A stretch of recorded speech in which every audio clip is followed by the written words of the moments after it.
আমি কনস্টেবল সুজন এবং কনস্টেবল নাসিরুলের পক্ষে আইনজীবী ছিলাম। আপনারা দেখেছেন দীর্ঘদিন থেকে আপনারা আমাদের সাথে একই সাথে প্রতিক্রিয়াটুকু বলেন, ওগুলো দরকার। একই সাথে আপনারা জি জি জি হাসান ভাই শুধু প্রতিক্রিয়াটা বলেন, এই রায়ের প্রতিক্রিয়া। আজকে এই মামলায় রাষ্ট্রপক্ষ বা প্রসিকিউটর 26 জন সাক্ষী উপস্থাপন করেছিলেন এবং আমরা কোনো ছাপাই সাক্ষী দেইনি। যিনি একটু আগে বলে গেলেন তিনি তার আরশাদ হোসেনের পক্ষে 3 জন ডিডব্লিউ দিয়েছিলেন।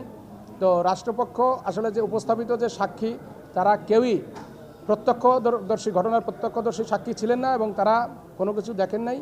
তো এই মামলাটা শুধু আমি বলবো যে এটা কেস অফ নো এভিডেন্স এবং ঘটনার বিষয়ে বলতে গেলে যে এরা শুধু কনস্টেবল, এরা তাদের উপস্থিতিটাই প্রমাণ করে শুধুমাত্র।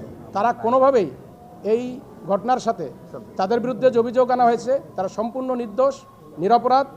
আমরা সংক্ষুব্ধ, আমরা উচ্চ আদালতে আপিল করব।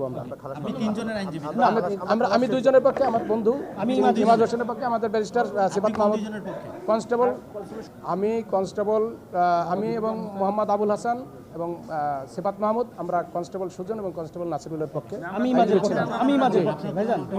মোহাম্মদ আবুল হাসান। ভিডিওগ্রাফিতে যেটা দেখা হয়েছে একটা জিনিস হচ্ছে একটা অ্যাক্টিং, একটা জিনিস থাকে অ্যাক্টিং, সেটা তার মানে প্রমাণ করে না যে সে গুলি করেছে অথবা তার গুলিতে কেউ আহত হয়েছে।